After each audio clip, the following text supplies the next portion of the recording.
Hey, what's happening, everyone? Ed Stojancevich with the Stojo Zone.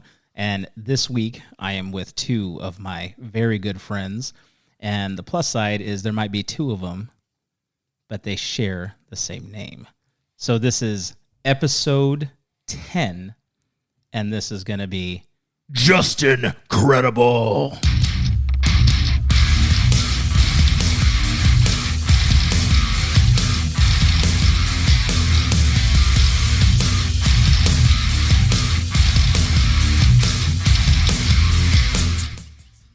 So what's going on, everyone? Episode 10. We're calling this episode Just Incredible for this very reason.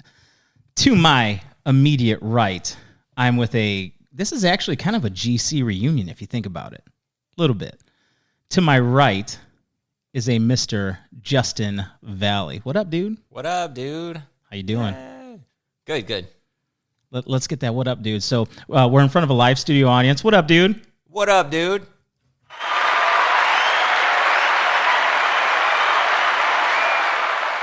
Dude, the fucking chicks dig you, bro. Like, it's crazy. Like, I haven't seen so many topless women in my entire life. It's insane. That's why I started playing. In the first place. And across from me is a Mr.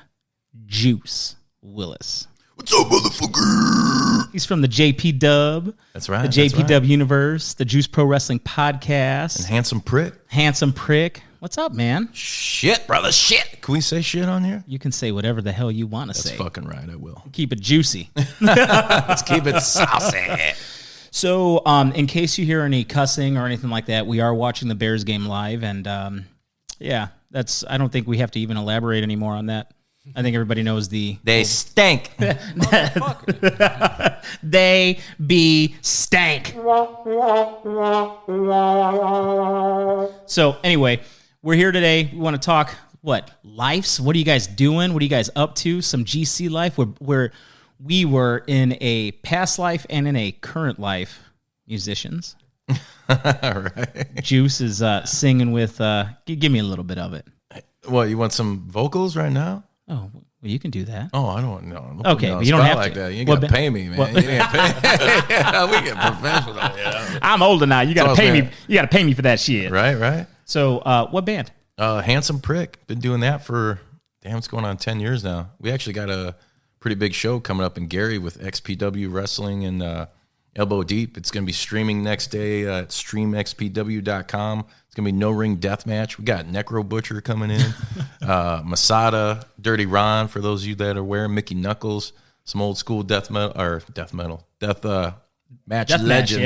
match. For sure. But we are bringing the death metal too, the grindcore aspect. So it's going to be no ring death match and like 2 bands per night on October 20th and 21st in Miller. Who you hitting with the microphone? Dude, I mean, not anybody that's in my fucking way. Microphone, light tubes, thumbtacks, back out! So there's going to be jamming and wrestling? Oh, yeah.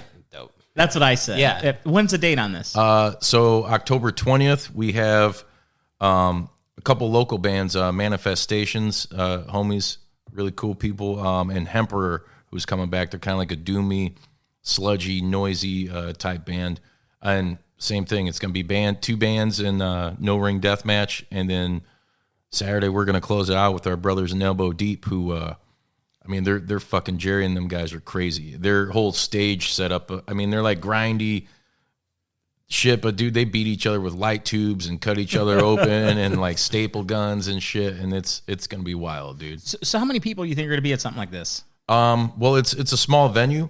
So we can it's like 100 people max. Okay. And I know it's, tickets are getting down to the wire. So 100 people in addition to the acts, like the bands? Okay. Yeah, in addition to, the people performing and doing stuff. So we're hoping we can pack it. If not, it's the first time around for something like this in the area, Northwest Indiana. Everybody's like probably been to like Black Label Pro or, your typical indie wrestling show, and this ain't your typical indie wrestling show. Yeah, Black Label Pros in Northwest Indiana, and you got Warrior, which is more Illinois, right? Yeah. Do they ever come to Indiana? Warrior? Yeah, they just did a show in South Bend at the Bendix Arena, which is an awesome place to see a show. Is that like an organization that? Yeah. Yeah. Independent wrestling. Okay.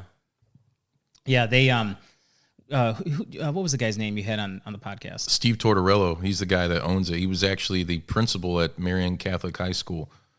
He started, awesome. Dude, it was cool. I got like. Is he still a principal? He's still a principal. He's not at that school anymore. He's up. I think because he's more on the north side of Chicago, and he just had a baby and stuff too. So like the travel and everything, he wanted to keep it a little closer to home, but sure. Still running Warrior out of different spots. I mean, they run up in Michigan. Like I said, they've been out to South Bend. Of course, Chicago at Talia Hall was one of the last places I know they were at. Talia's a cool spot. Yeah, super cool. So I've been there for shows. Like I haven't been there yet for wrestling, but I can only imagine. But dude, it's like you see guys. I've been able to see people there and hang out with people at like a Catholic high school where dude Brian Pillman Jr., who's now cutting promos and going to be Lexus King in NXT or something. You know, like I'm out having libations with him outside. You know, getting a little rip torn, if you know what I mean. But like getting the opportunity to hang out with these guys, to be backstage with them and watch them go over matches and shit, and like just see like ring psychology and stuff. It's as a fan and guy has a show where we talk about this shit. Like it's kind of surreal, you know? Yeah, dude, that's awesome to get a chance to experience stuff like that. So hopefully that this one, the date on it is again one more time. 10/20 and 10/21, 2 days. So it's a 2-day thing. It's a 2-day thing. $30 to get in. I think it's both days or 60 for. Can you do like a 2-day event ticket? You know what? I'm not sure how that works. I think it's you motherfuckers just gonna have to cough up 30 a night. You know? Exactly. But there is a VIP thing, so you can get in early. You can get to meet all the wrestlers and shit for $60. I mean, and for all you fickle motherfuckers out there, they're like, "Oh, it's too much money." You know, people are gonna be getting hurt, so somebody's going to the hospital. We need to charge a little bit more. You know, 60 for VIP, and for 120, you can bring your own weapon for them to use. Yeah, no doubt, I've no seen doubt. that. Yeah. Bring some gusset plates. Bring whatever you want, man. We're going to fuck some shit up. You've seen some of the deathmatch wrestling? I've never seen it live, but I had some friends that went. And dude. one, you actually brought weapons. Oh, yeah. They got to pick from the weapons that the crowd brought. Some of those people bring... They're sick I've never fucks, been to dude. one. I'm not a huge wrestling fan, but some of the videos I've seen, this shit's crazy, dude. Check it out on the 20th. It'll be cool, man. Oh, Vegas. Yeah. That's right. Oh, there you go. Yeah. There you go. So Vegas. So tell me a little bit about Vegas. You tend to dabble a little bit in the poker game a little bit. Yeah. How'd you get into it? Just finding a game at the casino that I could study and actually try to beat. Doesn't mean I beat it all the time, but like, you know, just feel like I have a little bit better of a chance of beating it. Are you blackjack at all or just strictly poker? Mostly just poker. I mean, I'll punt off some money in blackjack every once in a while, but most of it's just like Texas Hold'em. More props to you, brother, live because, poker. dude, waking up every day is enough of a gamble for me. That's all. That's all the gambling I do, man. Yeah, I'm not. I used to do a little bit, like a little bit of blackjack, but people get pissed because I have there's no strategy, zero strategy, and so like I'll do something, I'll win, and then instead of doing something where we could all win, I'll just make sure that I win, and people are pissed. You know what? If you're gonna be pissed, then you should be playing in a high roller room. You shouldn't be playing on the floor. Yeah, you know, because I mean, the people that play on the floor, like most people don't know what they're doing. No, when it comes to blackjack, at least. Yeah, you hit up the Hard Rock at all or no? Yeah. They don't have a live poker room, so every time I go there, it's blackjack or just punt money off somehow. Yeah. Where at locally do they have live poker? Horseshoe is the biggest poker room around. Is it really? Yeah. Now, when you play poker, how exactly you're betting against other people. So how do you pay out? How do the dealers get paid out? Right? Yeah. So the way that works is some rooms charge by the hour. Like it might be like $2 an hour, or there's what's called a rake.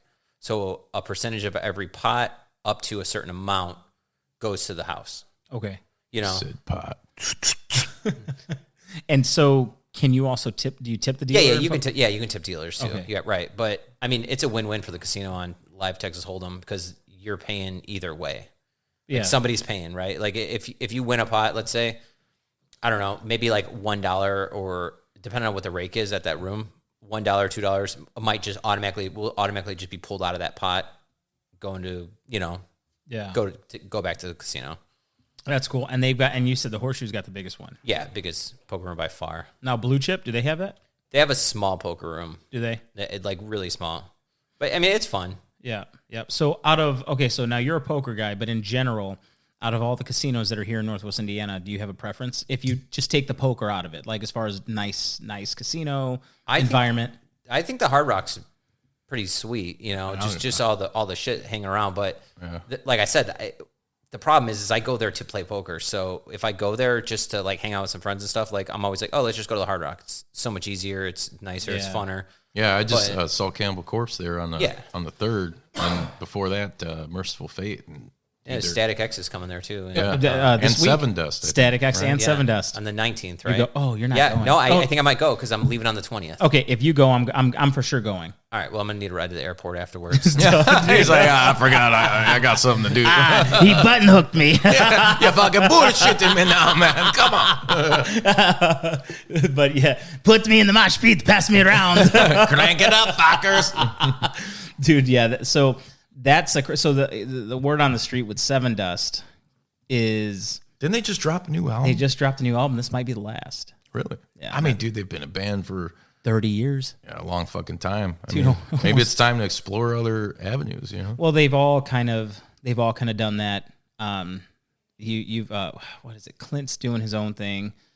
He's my favorite. What about Lejean? Lejean, I can't remember if he's doing his own thing, but then your boy Morgan. Oh God, what did you say? Yeah, dude, he's been in a few different projects and everything like that, but they're pretty solid.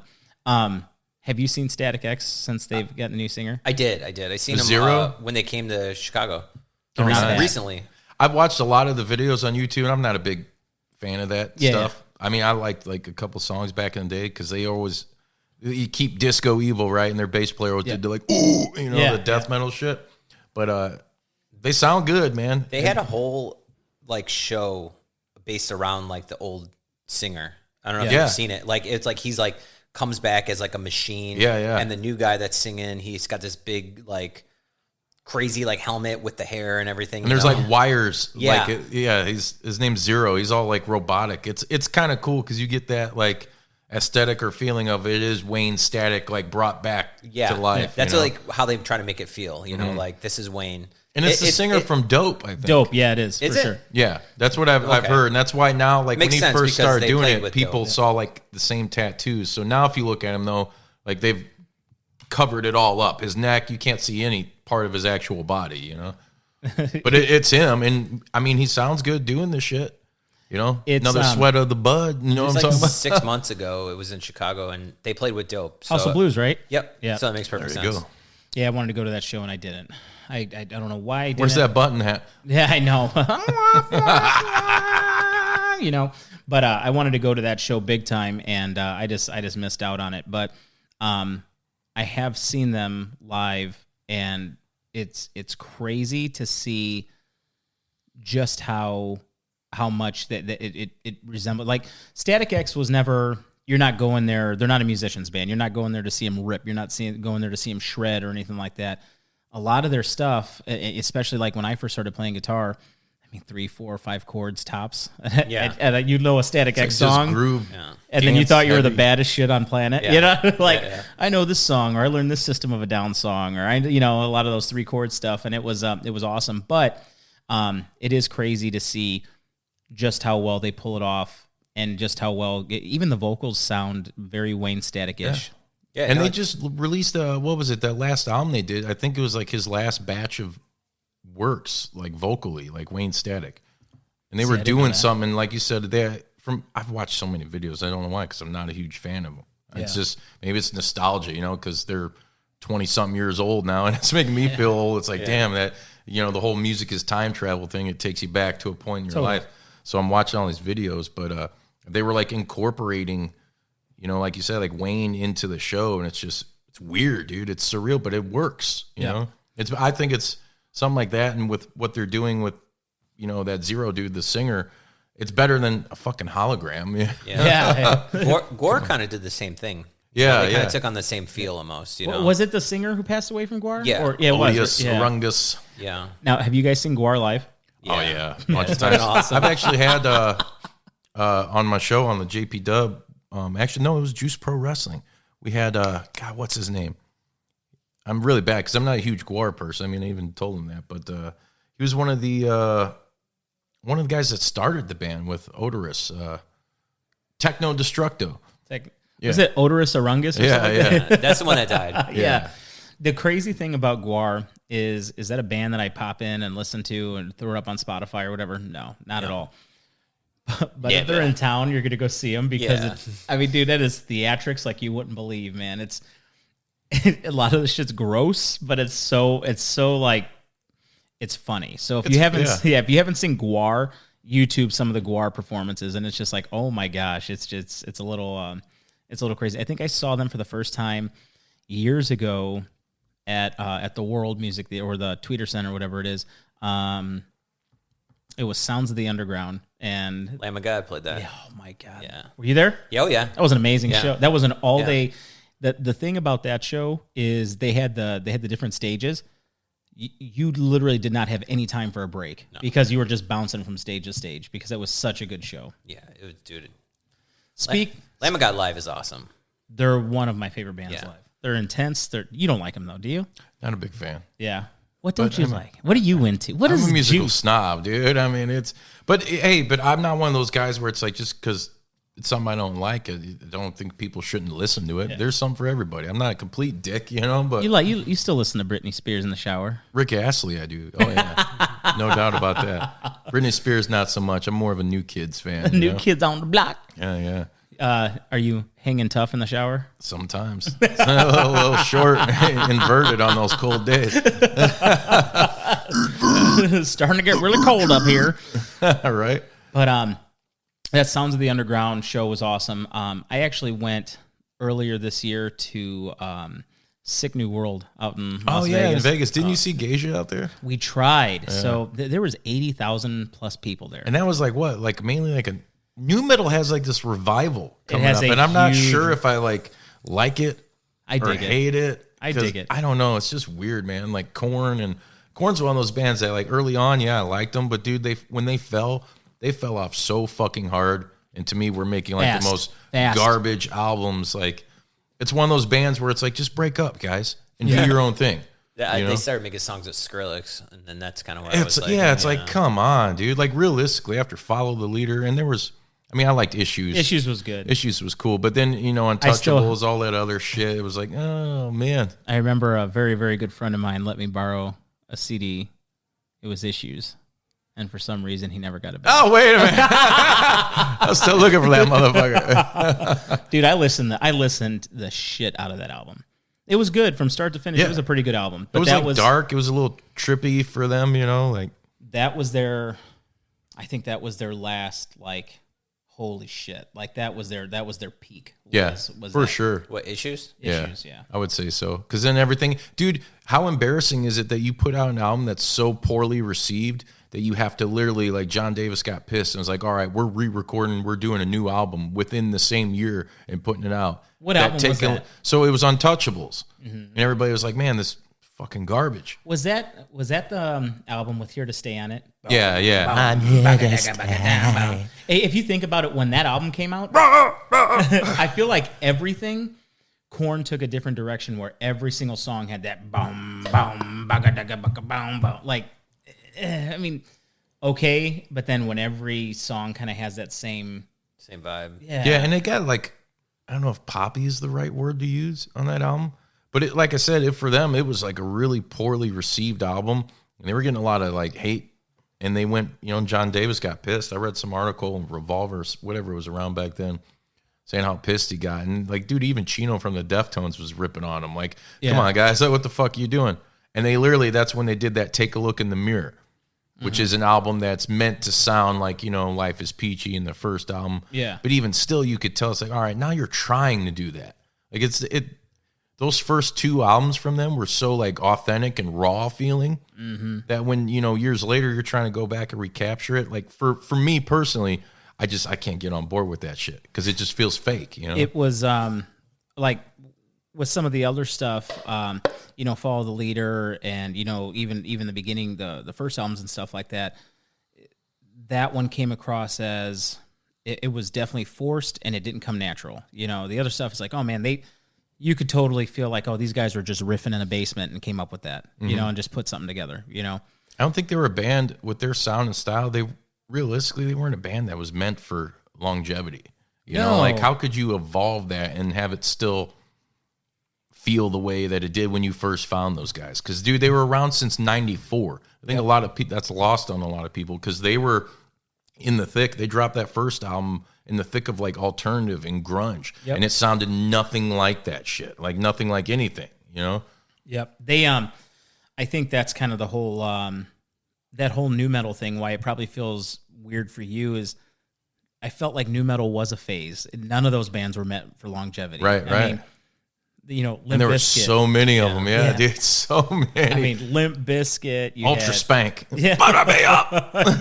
you had a bunch of them. You had, I mean, there was a bunch of bands where it was like Edema. Remember Edema and like Cold and like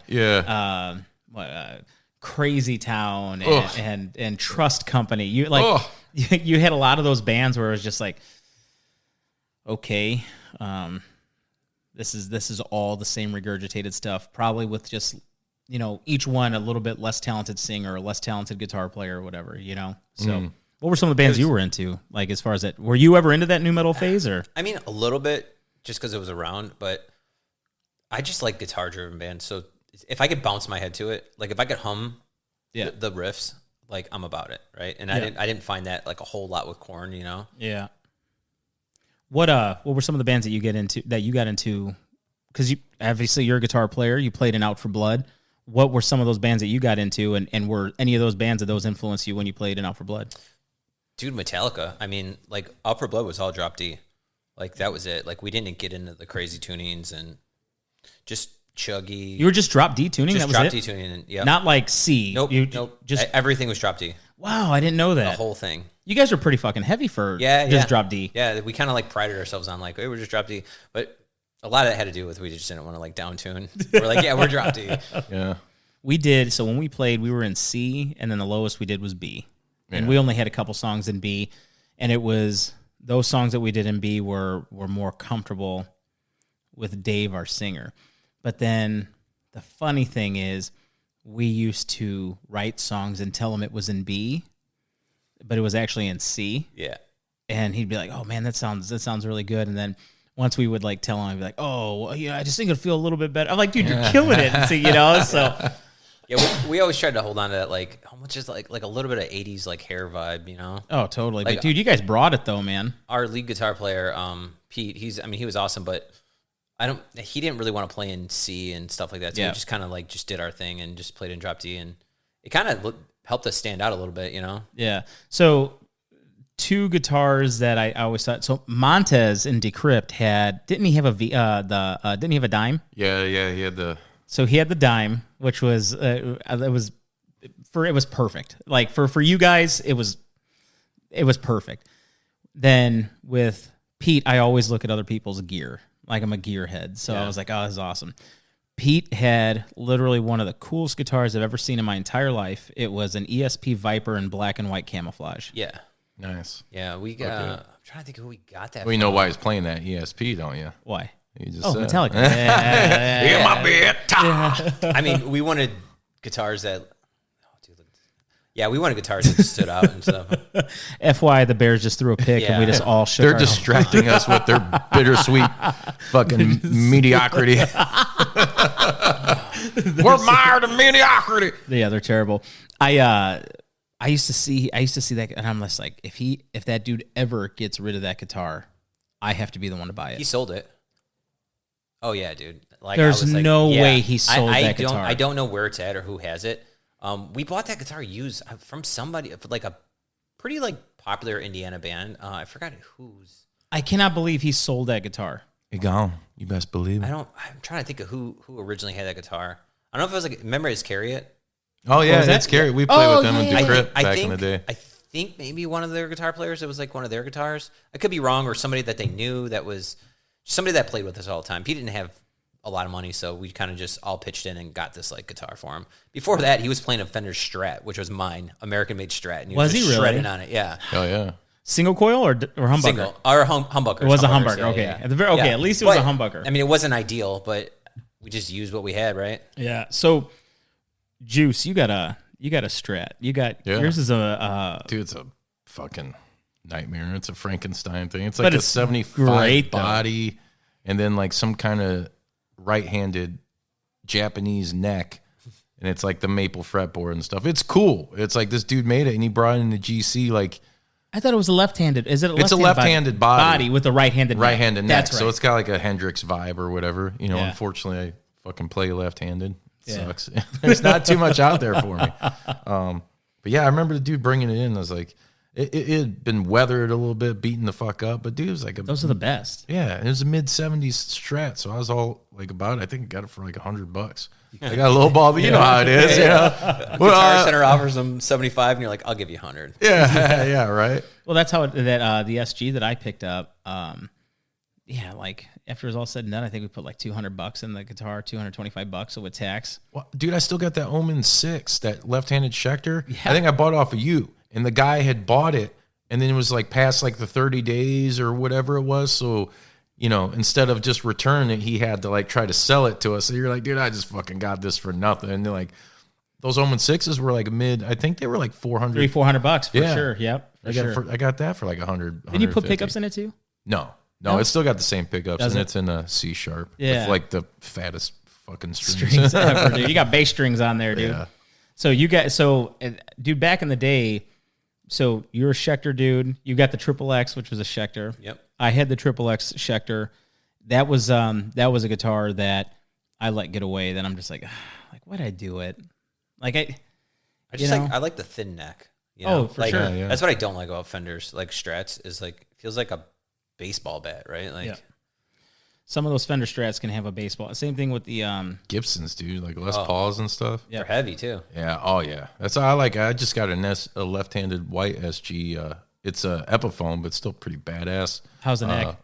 It's great, dude. Is it really? It's fucking great. Nice and slim and thin, and it's just weird. You know, I've always wanted one of those, but I've never really had time to sit and play with it. And now that I do, it's like, fuck, dude. Like, you remember the Epiphone Junior? Yeah. We should get those and just change the pickups, beat the shit out of them for a year, and then like tour on it, and then just buy another one. Yeah, they were so cheap. Yeah, they were dirt cheap, dude. You know, some of those cheap guitars like that, man. You know, you throw an EMG in it, it's like, man, now instead of a $100 guitar, now you get $1,000. Most expensive thing on the guitar is the fucking pickup. Yeah, you just pull the pickups, throw the guitar away, and buy a new one. Yeah. Your Triple X has EMGs, right? Yep. Yeah. It was the same thing. I used to do the 8185, but then instead of the 81 in the net or in the bridge, I put the 85. Yeah, that's what bridge. I did. Yeah, it just gave you the 85 had a little bit more bass to it, so it was grungy, man. So, dude, we used to play a lot of shows back in the day, dude. Back in the Angelo's days, and that whole shit. Dude, that was crazy back then, dude. We you had Angelo's, you had Sopranos. Italianos. Yeah. A lot of VFW halls and stuff like that. A ton of VFWs. Yep, VFWs. Legion, Highland Legion. You remember that? The Highland Legion, right there. Or the Eagles Club, dude. Yeah, Eagles Club in Lake Station. Do you remember the one big show that got put on? I can't remember who put it on, but it was at the Hammond Armory. It was massive. There was a bunch of those back in the day, man. Like at the Hammond Armory. There was a dude there, and you might know him. I can't remember the guy's name, but he had a bunch of tattoos. He had the big gauged out ears. But then at some of those shows, what they would do is they'd put hooks in them, and he'd like dangle and stuff like that. He was like do an actual show. Like he didn't gig. He was just, I don't know if he worked for like a tattoo company or a piercing place or whatever. But like they'd put like meat hooks in this dude, and he just kind of like just hung out. I'm just like, what is the point of this? But dude, my buddy Kevin, DJ Scudda, shout out to DJ Scudda, he would do that. Suspension is what they call it. Yeah, suspension. Oh, dude, I think I know who you're fucking talking weird. about. I don't want to say, I don't want to say his name, but I know exactly. I can't remember his name. About. So he was a bald dude, and he had the kind of a longer goatee. Yeah, yep. Yeah. I know exactly who that is. He was always cool, but I'm just like, there is zero chance. No fucking way. No fucking way. Yeah.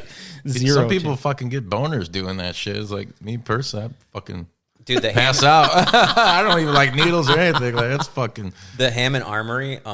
There was a show there when I was like probably 17. Yeah. I was in high school, had a job, and I was gonna go to the show. And my dad's like, "No, you can't. You got to go to your job." And so I called off my job, lied to my dad, and I was like, "Yeah, I'm going to work." Well, I called into my job and told my grandma died. Oh man, Hold on. fucked up. They call and leave on my answer machine, and they're like, "Hey, we just want to make sure Justin's okay because we know about his grandma passing and all this other stuff." Oh. And my dad hears it. My dad goes to the show, drags me out of the show, and I'm like 17 in front of everybody. Oh man. Yeah, makes me go into my job and apologize and ask for my job to keep my job. Where'd you work? Dude, it was this like little bar Yeah. in Cal City. Dude. Lesson learned. Oh Yeah. my, dude! Lesson learned. Pops don't fuck around, dude. When I graduated high school, and no, he doesn't fuck around. When I graduated high school, I was just kind of like laying around on the couch and with my girlfriend at the time. And eventually he was like, "You're gonna work or go to college?" And I'm like, "Yeah, whatever." Right. One morning he wakes me up, he takes me to the homeless shelter, and he makes me work at the homeless shelter until I either get a job or just keep working there. So he made me volunteer there until I got an actual job. Quick parenting 101. I think more of you motherfucking parents out there need to do shit like that. Oh, and maybe for we wouldn't Oh, have yeah. all these pussies trying to. Yeah, I mean, I thank him for I don't it. want to work, but I want to be paid $20 an hour. And, Oh, I mean, my dad 100%. wakes up at 5:30 in the morning, right? And I'm just like laying around, been partying all night. So eventually he was like, "All right, well, you're gonna work for free or you're gonna work for money. You make the choice." right. So Dude. every morning he would drop me and my girlfriend at the time off there, and we would go and eat and serve food to the homeless. Yeah. Well, that's cool though, man. Yeah. That is awesome. And the thing is, you're hanging out partying. You went to bed at 4:30, and he's waking you up at 5:30. Yeah. Oh, it's the worst, dude. He would get so pissed if I didn't have like coffee on because he's like, "If you're gonna stay up all night and fucking party, at least put a pot of coffee on for when I wake up." Yeah. Yep. Dude, that reminds me of when I used to stay a mutual friend of ours, Chris Davis. Yeah. I used to live with him. His Dude, dad would come. You always got put to work. Dude, always. It'd be summer vacation, right? And I'd be fucking up till God knows when. Same thing, probably 2, 3 in the morning, like playing N64, drinking Ice House or some bullshit beer. Playing No Mercy. Yeah, right? Diggity dog. Socko. And I go to sleep, and as soon as I wake up, the motherfucker Tim would be down there and like, "Get up, you're going to work." I'm like, "What? What are you talking about?" Or we go out to Black Oak and chop wood like all damn day long, or go out in the backyard digging a fucking big ass ditch for pipe or some shit. And I'm like, if Whitaker or somebody stayed the night, I'm like, "Get up, either you're working or go the fuck home." Well, dude, that was the funniest thing in the world. Is I remember that one time, like you're like, I was like, "Hey, do you hear anybody?" He's like, "No, man, I'm digging some fucking hole to nowhere, like Yeah, just for no reason." It was, dude. It seemed like a lot of Chris would get pissed too. It's like we just had to do it. But looking back on that shit, it's like it made me not afraid to like work hard anywhere at any job that I've had. Like Yeah. if it's something that's like, I have to face the adversity. Like I'm ready to go into it guns blazing, as opposed to, like I said, nowadays, like be thankful your dad did shit like that, because Yeah. I feel like a lot of parents don't. Oh, a lot yeah, of these sure. kids coming up don't know the value of hard work and the reward of it. Yep, they don't want to work, man. They don't want to work, and I'm just gonna stay at home and chill, and not Me do and my anything. dad. I mean, we've always had a great relationship, and we still have a great relationship. We laugh about that kind of shit now because, I mean, he was teaching me a lesson for Yeah. sure, And you had no idea at the and time. I had You no were just idea at the pissed. time. I was like, "Motherfucker, why do I got to Exactly. do this?" But I'm sure it was no different than when he was little too. And Yeah. that's a completely different era, but it's the same fucking thing, Yeah. Like your parents teaching you life lessons. Get out there and motivate yourself, because hey, nothing's gonna come to you. Nothing will come to you now. you don't know what a good Might come job in you, is. but not to you. Stupid. Let's stretch him. But no, you're 100% right, man. And there is one good thing I think the three of us have in common, and it was give me 1 second. The old alarm to feed the kid, Yeah, so, yeah. But we have one good thing in common, and that was we are former alum of the GC of the Guitar Center days. 622. What the fuck you want to do? Hey, what's something, baby? So when did you get hired in there? Dude, that's a good question. At 03-ish, maybe? No, I graduated in 03, so it couldn't have been 03. I mean, it had to be like Because I think 03 is when they opened. right? 05? Oh yeah. They opened in 03. I want to say they opened in like March of 03. Because I used to ditch high school and go to Guitar Center, but that one wasn't there. I had to go all the way out to the one in Cicero. Oh yeah, Cicero, that was. Remember that one was such a pain in the ass to get to. Yeah. Because they had that small parking lot. Oh yeah. It was right past that little stoplight. It sucked. There's like a Sam Goody over there. Yeah. Which was way better, but yeah. Oh yeah. Yeah. Sam Ash. Sam Ash. Yes. What is Sam Goody? Is that it was a CD place. Was it? Okay. I don't think any CD stores exist. Yeah. Speaking of which, Best Buy is not going to do CDs. I was literally just going to ask you that. No, they're done. They made an announcement. Do they have like a little, at least Walmart and shit will have like a little, and I think it's cool to see, hipsters or not, some people actually utilize them, are vinyls. Oh, really? At Walmart? Yeah. I didn't know like that. where the CD section, and then it's like a super small, it's so weird, dude. That's why I say, you're getting old when it's like CDs are like this big, and you know what? And that's fine, right?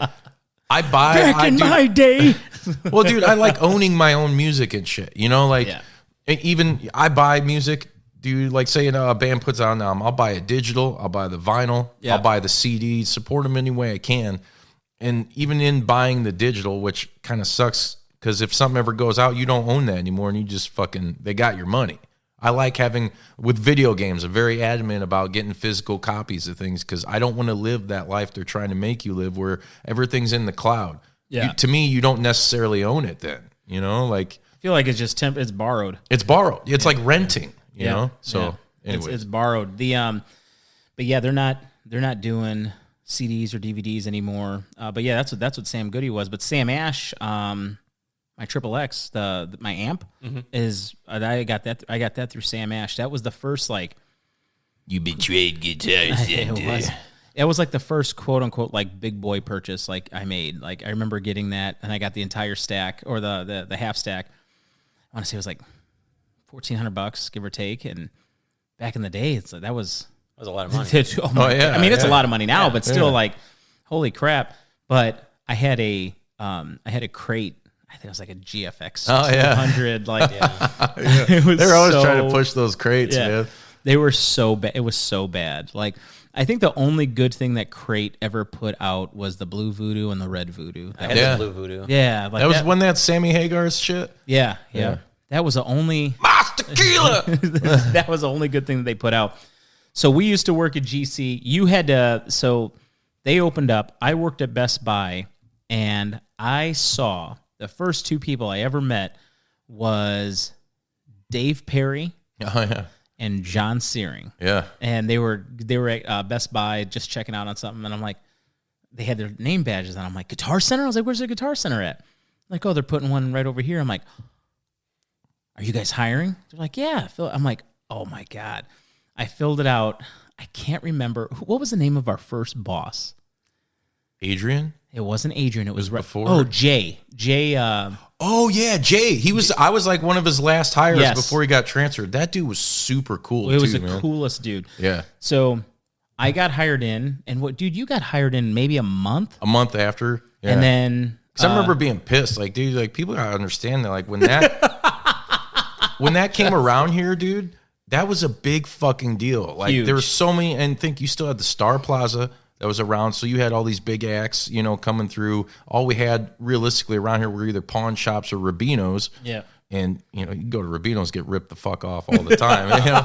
But that was like a huge deal, for everybody involved in like the music scene in Northwest Indiana. They're like, holy shit, Guitar Center's coming here. And especially like I was just graduated high school, and I'm like, dude, dream job. Yeah. Yeah. Like I want to be, I knew for years like what I wanted to do, and it wasn't.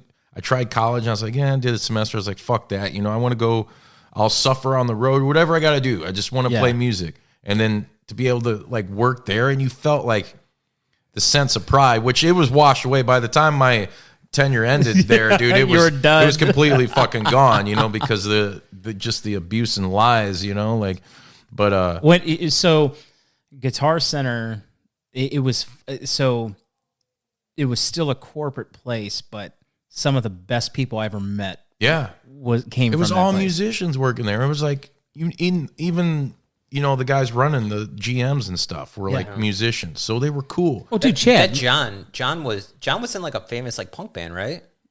Which John was it? He was one of the manager, or maybe he was a manager. I'm trying to think. You had The short guy. Was his name John? Cozio? Yeah. He was in. I think John was in something. I can't remember. But you had Mark, who was in Ops, and I want to say he was in something. Fuqua was in that band Bang for the longest time, you know. And they played everywhere. Chad? Yeah, Chad. Chad's hands down probably one of the best musicians I've ever met. I'll rank Chad right up there with Davis and with Nuzo. Like, they're just unbelievable. Like, they can grab any instrument and they're better than you immediately. You know, they cannot play guitar, grab a guitar, and you're just like, I'm putting mine down. You know, I quit. Yeah, I'm done, you know. But everybody was at You had Curtis. You had remember Darren? Darren was in Electric X. They used to play Taste of Chicago in front of 20,000 people. Like, big wrestling fan too. Oh yeah, Darren D'Lo Brown. But he used to always remember. He'd always bust me out because I used to teabag the high end guitar. All right. So here's the story. So it's towards the end of the night. Justin's working on this sale, right? And this guy's in there. He's a PRS, right? Yeah, I think so. He was looking at a PRS and everything like that. Justin used to do I work there now, so he used to do the dumbest thing. So he would teabag different instruments and everything like that. Or I'd pull it down, like pull my dick out neck like it was a pick. Like, hey, check this out. Like, the dumbest thing ever. I don't know what he do it. Dude. And then dude, Schaefer, like, you know, didn't Schaefer have a couple you'd snap a photo? He's got them. Yeah. I mean, he's passed, you know, but they're somewhere. And God, I hope his mom's never seen them. Yeah, but he would do that. So Justin's working on this sale. He's got the guitar nice and polished, strings. I mean, dude, you name it. This dude's like, yeah, I'll take it. Darren comes up, and I'm going to paraphrase, but he's like, man, this is a really nice guitar. He's like, this is one of the nicest ones in here. He's like, you know what? And it even has Justin's stamp of approval on it. Dude, Justin's like typing it all in. And as soon as he says that, Justin stops and looks at him like that. He's like, yeah, his nuts were all over that guitar. Justin got so pissed. He stormed to the back. I was like, what's wrong? It's like, Darren's fucking up my deals. Dude, it was so stupid.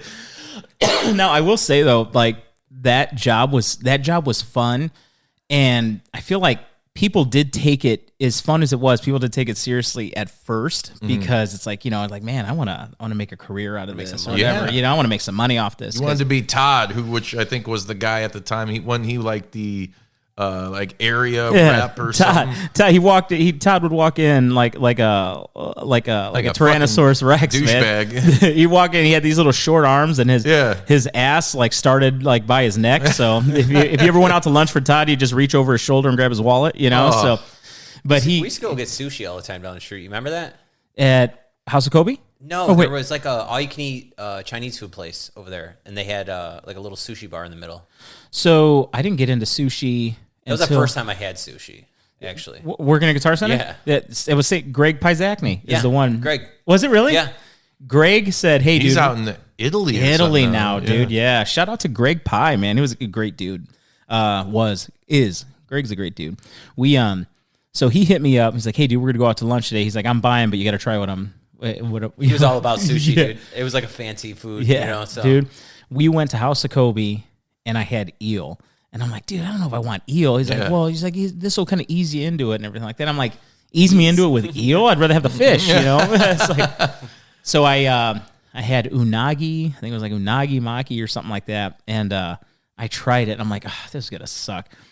Dude, sushi is one of my favorite foods to this day. Oh, absolutely, dude. Yeah, to this day, it's one of my favorite foods. It's responsible for a few pounds that I have. There's a new spot opening in Hobart, too. You see that? It's like Tokyo 8 or whatever. Yeah. Isn't it right in front of Strax or something like that? It's, right where that Foho. Dude, that didn't that kind of, that bombed quick. It bombed. Well, I think it was around for like, for like 3 years or something like that at least. But there was nobody ever there. Ever. Yeah. I went there once and I was like, It's a hibachi grill too. It's gonna be like the full deal. Really? Yeah. See how it does. So, so sushi was good there, but you know, that's how I got introduced to sushi was through Guitar Center through Greg, and but dude, the people that goes back to like the people that you meet there, like they were some of the best people ever, and the only thing that I hated about Guitar Center, well, it wasn't so much pay. Yeah, the pay. Yeah, God, the dude, pay, working 14 hours, you know, for nothing. the fucking lies, like, oh yeah, Dude. you're gonna be an assistant manager soon. Like, shut the. Yeah, dude. I still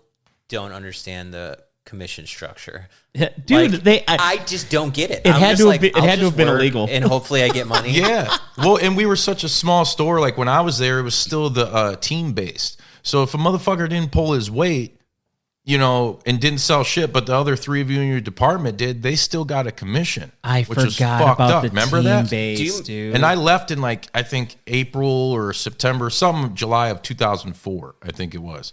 I was only there for like maybe a year, a little under. But anyway, no, you were there longer than that. no, it wasn't really that long. I thought you were there. I thought it was too, but I'm like, fuck, it wasn't. But I know shit changed after I left to where you guys each had individual fades and all that you could meet. But that team-based shit So you sucked, had to, dude. when I was there, you had to meet what you made hourly Yep. before you could start making. So what guys would do is you'd work for like 5 hours, you'd clock out and work off the clock for like 3 or 4 I hours. think that's so why that, Schaefer got shit canned time clock manipulation. so that you can make commission. Well, do you guys remember like on the crazy holidays, so like 4th of July, Yeah. Black Wednesday, Friday. Black Friday. I was gonna say Black Wednesday. That's a bar day. Black Friday, and like just like and basically any weekend during Christmas, they would have you work. They would bring in like lunch. They'd order like pizza, and they would say, you can just eat and then head back out to the floor, but you have to clock out for an hour. And there'd be times where you'd forget to clock back in, and like it never got fixed, Yeah. and you're like, you know. Oh, yeah. I think how I had it set up was when I was assistant manager there or sales manager, whatever quote unquote job title they gave you. I took a higher hourly rate because it was taxed different than commission. Well, from at least what I was told back in the day. So like my commission checks were never really great, but I think it was like $10, $11 an hour, Yeah. you know? So Yeah, but you've always been like sales related. Like I was a fucktard. I was just like, I just too. hope I make money. Yeah. I just would sell things and give people discounts and shit. dude, that was the coolest thing was being able to hook people up. Dude. Like that was the greatest thing about it is like what was it? We all had access as salespeople to take it down to like, was it 10%, 15% profit? Well, part of the reason I got shit canned was, I could zero out the most expensive thing in that store. 321, 321. you so had the funny. master key, dude. You know? Yeah.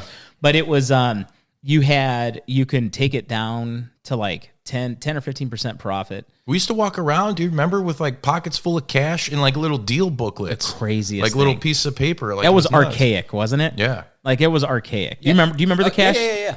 The cash slips, and like you'd have to do the drops and all this other stuff Do you like think that. they still use the same like point of sale, that like fucking matrix screen? Oh, they do. Do they? Yeah, I actually picked up the wall hangers that I picked up from there. They had to ring it out, and it's the same shit. DOS, whatever. Yeah. Yeah, They're so much more expensive there too. I was just there and bought strings and like a string winder or something, and a strap, I think, and it was like almost $100. it's I was like, what the ridiculous. fuck, dude? Yeah, that's ridiculous, you know. But when you worked there, though, like it was.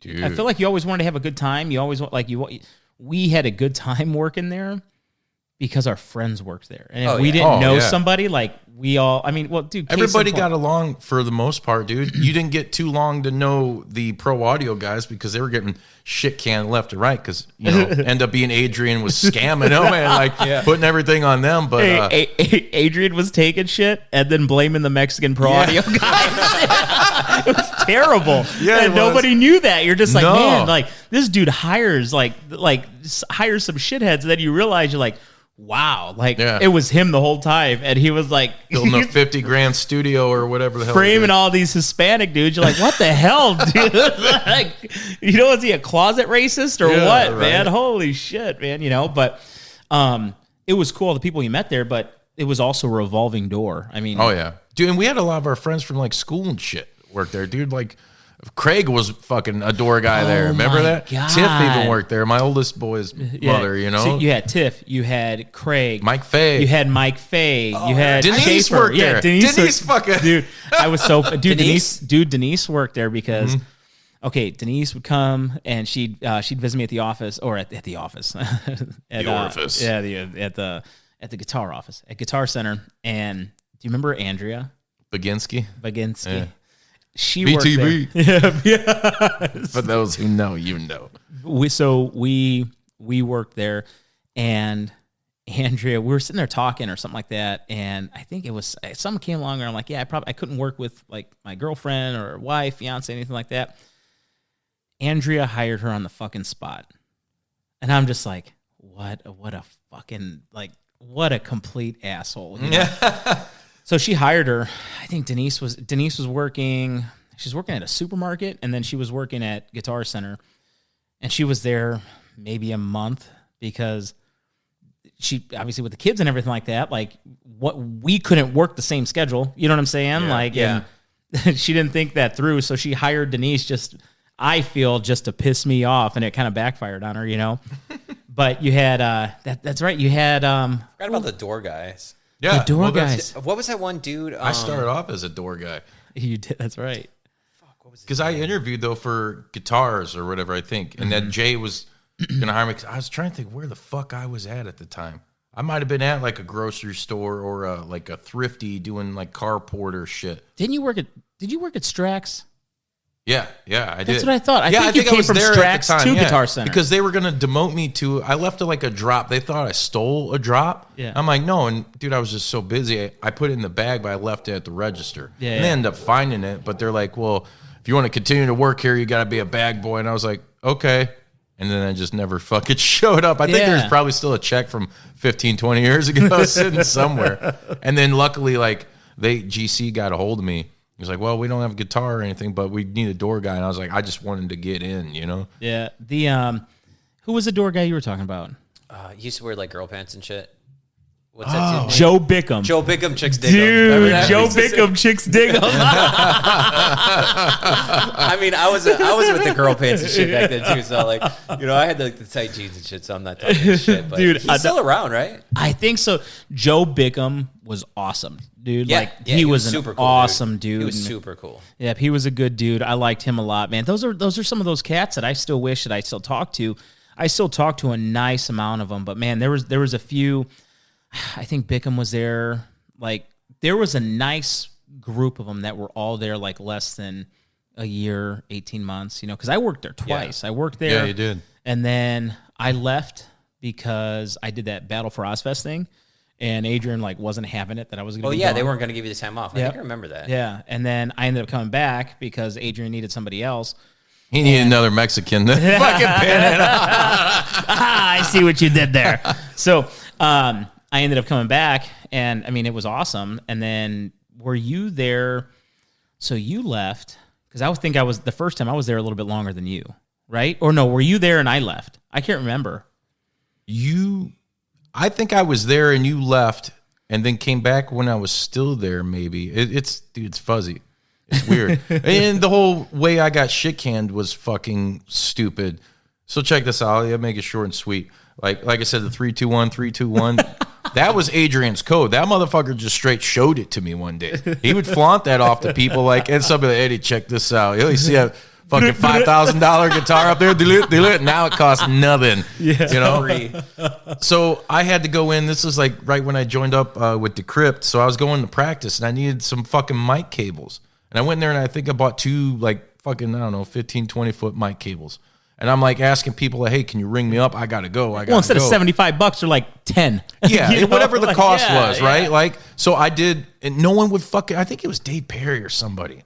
And like, he's like, yeah, I got you. And I'm waiting around for like 15 fucking minutes. I'm like, you know what? Fuck this. I go behind the fucking thing and I do, I brought it down to cost, what it should have been, but you needed the manager's approval for it. Yep. So I did the 3-2-1, 3-2-1. I didn't take any more or less than what it should have been at my employee You bought it at your cost. employee cost. Right. Yeah. But because I did that, you know, they who was, remember that big black dude was like the head of Lost Person. I'm Bruce. Yeah, Bruce. Bruce. Yeah, dude. Yeah. They called me in one day. It's like, we got a problem. I'm like, okay. It's like there was like $800 worth of like instrument cables and shit that come up missing. And they're like, well, we came across this ticket. And of course, Adrian's like, I never approved that. I never, was done with his shit. And I'm like, well, no. I told him the story. Like, I fucking rang it out. And it was like, I know I shouldn't have done that, but I was like, dude, come on. I was like, I didn't steal $800 worth of. What am I going to do with that shit? Instrument fucking cable shit to hook up. Some motherfucker hook a studio up. I had one guitar at the time. I didn't need that shit. And yeah, they're like, well, we're going to give you the day off or 2 days off. And I was like, you're firing me, aren't you? And he's like, no, we're not going to fire you. And sure enough, they give me 2 days off. And I go back in and it's like, well, you can't work here. That was called the 2-day suspension of death, dude. If you got that, you're gone. And dude. I was so fucking pissed off because I'm like, dude, I put everything into that store. I mean, dude, and there were moments with like my friend with Schaefer, who's no longer with us, when I was department manager for accessories. And I'm just like getting on his ass, like being a dick kind of to him. But I was like trying to do the best. You wanted everything, dude. You had your stuff looking because meticulous. They were blowing fluff up my ass, like telling me, hey, you're next in line to get assistant manager. But then that's when they hired in Greg. Yeah. And Greg got it. And I'm like, something ain't right about that. And even when Todd was up there, it's like, you're doing great. We're looking at you. You're going to have your own store. And I'm like, okay. Or working those 14-hour fucking days there. A lot of that had to do with our age, dude. Yeah. A lot of that had to do we with got our taken age. advantage of, for sure. But, young and ignorant. And I'm like, oh, Guitar Center, I have the coolest job out of anybody. I go out at lunch and get fucking in the alley, get high or something, like have a few drinks at the bar, like. There's a bunch of lawsuits. You ever see all those lawsuits? Against it for like pay for back in the day, dude, like when we worked there. Mm-hmm. Yeah, they fuck people so hard. So I took it personal, I'm like, you're going to fire me over this? Like, I'm like one of the hardest working motherfuckers you have.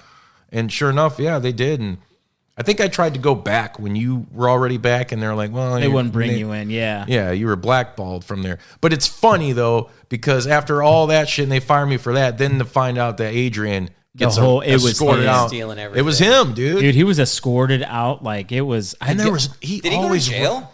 I don't know. We've been trying to find him. I know I've been looking for years. I can't find him online. I can't find that guy. Probably just a studio musician with all his equipment and shit. Yeah, dude. On a fucking island. Hey, remember, he was just always so like, we're good. Yeah. Hey, dude, you cannot tell me that dude wasn't doing cocaine. He's doing tons of it. Sure. Him and fucking Andrea were probably, I guarantee they were banging. And then didn't he killed somebody's dog. Remember that? What? In Lake Station. Oh, he hit that dog. Yeah, remember That's right. Yeah. I forgot he moved to Lake Station, dude. And it was weird because Adrian was like a pretty boy and everything like that. You're like, dude, you're moving to Lake Station? Like, it was so weird. It was the weirdest thing ever. Like, it was so weird. But yeah, he moved to Lake Station. Like, I remember he like ran over somebody's dog and everything like that. But he was always like, he always had like, hey, what's going on? Oh, he had like the... He had like a little, like a tweaker would. Yeah, like a secret tweaker. Straight up tweaker in a dress shirt. Dude, tweaker in a dress shirt. Dude, I remember when we went out to it was a Christmas party. Oh yeah, in Portage somewhere, right at those bar. That was when we had Cozio. Remember we did the Fook off. Wasn't there like a fucking fight or something? I can't remember if there was a fight, but I remember going to so we had the Christmas party where we had the Christmas party. Yeah, we did. We got the awards. They gave me an award. I still have it to this day, where it's like entrepreneur award or something, because they knew the story how I got kicked out of Hobart in 8th grade for selling my Ritalin. So they gave me a fucking award for it. There you go, entrepreneur. Yeah. So FYI, like while that I think it was Lucky Strike Bowling Alleys when we had the district Christmas party. But when we had our store Christmas party, I think it was at Clancy's or something like that. It was. In Portage, that was so much fun. Yeah. Because it was like we created the awards, like, I think Cozio was the one, and then we had the Fook off where it got recorded and everybody had the, hey buddy, how to do that Joe Fook off. Is there still video of that? Fook has it, yeah. Does he? Yep, he said he has it. I told him I've got a converter now where I can do VHS or DVD to digital. Dude, I want to get that so I can put it on there. But we did those awards and everything like that. But check this out. So Juice took this so seriously one time, and he was like right in the middle of like redoing the entire department, and like Schaefer was like just like, oh, like, you know what I'm saying, like he had to do all this stuff and everything like that. Well, I kept on going over there, and God, I was fucking with Justin, and he was getting pissed, and he was getting so pissed off. He's like, you need to fucking leave me alone. I'm doing my department, blah blah blah. And I'm like, all right. And so, do you remember back in the bass department they had that little desk where it put the phone that you can ring people up? There was like a tiny little right. So I pick it up and I call the store. Dave answers. Guitar Center, Hobart, Dave speaking. I was like, Dave. I was like, it's Ed. Put Justin on the phone. And I can see him, and I'm like, I'm by the bass department, and so I can see him and everything like that. Oh, I remember this. Justin's right in the middle of something, like a big project. He has to like come down the ladder, walk around, this and that. Guitar Center's adjusted, and I went like this. Like I was crying, because I kept on making fun of him. Yeah. And he would slam the phone like this. And he walks, and it was a strong, stiff walk, dude. He's like, I'm going to fucking write you up right now. He was so pissed off. And dude, I look and you just see Schaefer's like shoulders bouncing up and down because he's dying laughing, man. And it was so funny, but we always did this. So speaking of door guys, we were at the door. This dude walks in. This dude has long blonde hair, the tightest jeans I've ever seen, and they're straight. And so, or his hair is real straight. So he's walking in, and I can't remember if it was you or if it was Dave at first, but I think Perry's at the front door. Oh, Perry's at the front door. I'm checking him out. And he didn't look. He just looked behind. And Dave's like, man, look at the butt on that. That was Dave. And dude, and I started cracking up. And was it you that did it second? Or was it? I think it was Dave. Yeah. And then Dave looks like, man, look at the ass on that. Dude lost it. I'm like, it's a dude. It's a dude. Dude, nowadays that shit don't matter. Yeah, I know, but 20 years ago, right. But it was literally one of the funnest times I ever had. Like, and if you think about it, though, it was perfect because even a late night, what was the store open till 8 or 9? Yeah, Saturdays we closed at 6, 7. Yeah, playing gigs was easy to like work around a schedule. Yeah, dude. Playing. Yeah, that was the cool thing about it is the fact that you can go gig Friday and Saturday. You gig Friday night, you got to be there, 9:30? Yeah. Drag ass in. Yeah. Everyone gigged the night before, so it was cool because everyone was like dealing with the same shit. Everyone played shows the night before. Yeah, for sure. If you had to be there at 9:30 and you walked in at like 9:40, like everybody's just, okay. Yeah. How'd your show go? Yeah, exactly. Yeah. The ops people, I think, were the only ones that had to be there like an hour before everybody else, But it was easy for them because they didn't have to deal with anybody. Mm-hmm. Like all they had to do was just, Mike used to work in the accessories, and he got pissed. He's like, I can't fucking handle people. I'm working in the back, Yeah. So he went and worked in the back, and that was it, man. He's like, who was that one guy that worked in the back? He was like a big time stoner, super nice dude, man. Taller guy. Mark. It was Mark. Yeah. It was Mark. Mark Schwartz. Was it Mark Schwartz? I think it was Mark Schwartz. So your Schwartz is as big as mine. Oh, I know who you're talking about. The dude who used to be in the punk band. Yeah. Oh, so Mark worked underneath him, and then when he went to a different store. Oh yeah, was he a bald guy? Yeah, he used to work or be in the punk band. Nope. That was who was that guy? That was Jamie. Jamie from drums. Yeah, and then Jamie used to work. Jamie was a phenomenal bass player. Like he was in the punk band, right? I think so. Was it Jamie? It was either Jamie or it was like a big punk band, like for like the punk scene. It was like up there with like the Operation Ivy. Type of, that whole like scene of bands. Yep, and I can't remember, but that was a crazy thing. Is like there was people. So when I became a manager, the cool thing that I always thought was awesome was I looked up tickets from other stores. And you saw like System of a Down bought stuff. Metallica bought stuff. Like I'd jump into Hollywood System and be like, oh, who bought this or who bought that? And I thought, could you see their phone numbers and shit? I don't remember. I think you might have, but they probably for buy some it bigger from, like, accounts. Yeah, like that. I don't think they Wouldn't probably say, like, wouldn't have their Hindsight phone. 2020. I wish I would have like looked at it. Yeah. I think all their guarantee numbers are they- different now. Yeah. They have to be. Yeah, dude, it's been so long. Like I said, like we're about to go into 2024. That's 20 years since I last stepped foot in there, to work. Like so much has changed. They don't even have door guys anymore, really, right? No, there's and now they got those pods in there that took up like the whole where accessories used to be, where you can go in and get lessons or whatever the fuck it is. Oh, really? Yeah. I haven't been in there in a while. The door. You said Tiffany was one of the door people when I worked there, and what's his name? Bickham. Yeah. Bickham. My buddy Chris worked there. Chris Mitchell. Remember him? He was real quiet, and then so Chris worked there. And it was so funny, like, for the first couple months, we didn't know anything about this dude because, like, he just wouldn't talk.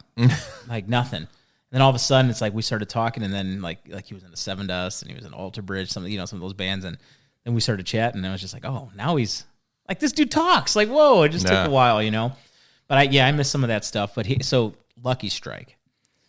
At Lucky Strike, so we had the district Christmas party out there, and we took a big party bus. And we went to Lucky Strike. And do you remember you weren't 21 yet either, I don't think. You and I weren't 21. No.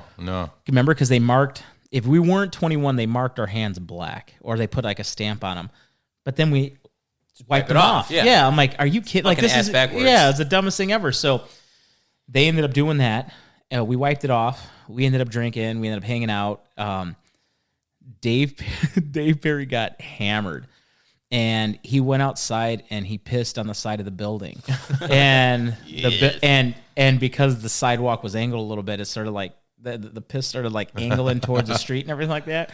And then Andrea and Adria came out, and they don't have their shoes on, everything like that. They're all blah blah blah, and they're like stepping all in Dave's piss. Like, Serves them right. Dude, I'm just like, you've got to be kidding me, man. But those were good times. But it was cool because that place allowed us to gig. It allowed us to do a lot of stuff that, I mean, realistically, your regular job wouldn't, I wouldn't have been able to afford the equipment that I had. Oh, yeah, that I was gigging with. There's no way that made me be able to gig in the first place. Yeah, yep. I want to say my whole band's equipment, by the way, too, not just mine. Like, my same. bass player, my drummer, like dude. everybody, like. Nobody could afford shit, so... Dude, here's the thing. If you were cool with me back in the day, you basically got shit at cost. So that's why I had that crate, Blue Voodoo, because it was like the cheapest tube head that I could buy. Well, think about it, bro. I think that Blue Voodoo was probably like $800 or $900, and like at cost, it was like $400. Yeah. So it was like... for $400, are you kidding me, dude? Like, dude, I sold Jimbo, our old bass player in Decrypt, that 810 cab, the Ampeg. Yep. What do you get that for, dude? Like $800 or something? Like... It was ridiculous. I don't know, maybe 6. Because I know I got him that, and then Brad, an American SG. Yeah. That was, both of them were dirt cheap, Yeah, for sure. My first half stack I got from there was Solid State, and it was that B-52. Oh, the B-52. It looked like a Fender, but it wasn't a Fender. Yeah. Or it looked like a Marshall. Marshall. But it wasn't a Marshall. It was just like a knockoff. Yeah. The B-52s, I remember that, dude. So you had those. I still have it. Do you really? It fucking works, dude. Dude, I can't remember I sold my crate stuff years ago, man. And I remember when I bought that stuff brand new. I brought it from the Cicero store. I bought that, and I bought a Schecter like C1 Elite. And that was right when I joined Terminal Fix, and because I needed something. I didn't have anything to gig, And I picked it all up, and I'm like, man, all this shit cost me it was like $1,400-$1,500, like for everything. And and a full stack. Like, why did I get a full stack? Yeah. It was stupid, And so I played it, and then it was so funny. When I got hired in, I looked back to when I got my manager code thing, and I could hop into other systems. I was like, I wonder what they made on. Dude, they made like 60% profit. I'm like, it's like, dude, like all that shit would have been like $500, dude. For 3 years. Yeah. I'm like, my goodness, man. Like, but it was, I did that, but I like the Triple X, dude. That was like a $600-$700 guitar, and was it $300? Yeah, like $250, $300 is what we picked it up for. And I remember the stuff that was ultra cheap was like the Jacksons, the Ibanez, the Schecters, the Jackson K. Yeah, I think it was fucking awesome. Yeah, dude. Yep. And that was all stuff that you can get like pretty cheap, and it was awesome because it's like, man, like I could have this, and this is good gear, and it doesn't cost me a ton, you know. But the problem is like, you know, I didn't load up on all the gear that I wanted to when I worked there. I had to load up on if there was something used that came in or something like that because we didn't make shit for money. No, you know. Did you play on a full stack when you played out? In Terminal Fix, yeah. See, we used to play on full stacks, but I would put one of my cabs on the opposite side of the stage and one on my side. Yeah. And my other guitar player would do the same thing because we always played at places that had shitty sound equipment. So like if you were on one side of like our band, like you couldn't hear any of the harmonies. Yeah. If you're on the lead side, all you heard was the lead guitar. Yeah. So I was too dumb to think of something like that. So yeah, we just I just didn't one. Honesty. It was seriously. I played with the full stack, and I remember playing at a place in I want to say it was Joliet, and it was I had my full stack up, and I was probably 6 inches away from the stage lights, and when I took my stack down, dude, there was like a hole basically burnt into the Tolex because the stage lights were so hot and they were so close. And I'm like, I stoop. You know what I'm saying? Yeah. Like this is so dumb, dude. You know, but that was. I wish I would have picked up more stuff than I did when I worked there, because the plus side is you got the best deals around, but you didn't make the money for it. Yeah. No. I mean, I think everybody could say the same thing that worked there, you know. Mm-hmm. I mean, you only had so much money too at the time. Yeah. Picked up what I could. Yeah, no, for sure. Oh yeah. So, dude, what are you up to? I mean, dude, we're talking about Guitar Center. Dude, what are you up to, Justin? Fuck, man. Just video. Doing video now. You're my video dude. Video guy. You ever need video stuff done, you got to go to justinvalle.com. That's right? me. Yep, that's it. And that's VALLE. No Y. No Y. No Y. Okay, take out the Y. But yeah, he does all the video stuff. What are some of the stuff what are some of the projects you've been working? You've been working on some pretty big projects. Can you disclose or no? Some of them I can, but mostly I've been working on a couple different videographers, and we're doing some stuff for Paramount, so that's pretty sweet. And video podcasts, stuff like that, like a lot of famous people. Yeah. Shit. I can't really say too much, but can you talk about the one you just talked to? Yeah, that was a summit. So it was like a men's summit. Oh, okay. And they just had a bunch of influential figures like Dwayne Wade. Yeah. D Rose was there. D Rose. Oh, D Rose was there too? I didn't yeah. know that. Yeah. Glass Rose. I'll be honest, there's some people that I'm like, everyone's like going crazy over, and I'm just like, I have no idea who the fuck this is. Yeah. You know what? Do you remember any of the names? Jason Ellis. He was in Does that sound familiar? he was in Top Gun. Which one? Yeah. The first one? No, like the new one. So I was asking him like, how's Tom Cruise and all the Scientology shit, you know? Yeah. I mean, there were so many people there. Some of them are like fashion designers that are like you got to send me the link to that summit. Yeah, I'd be curious to see. And if you ever get something like that again, like, let me know. Yeah, dude, come out. Yeah, dude, I'll be your quote unquote helper, bro. Yeah. You know, I'll hold the light. Assistant producer. Yeah. For sure.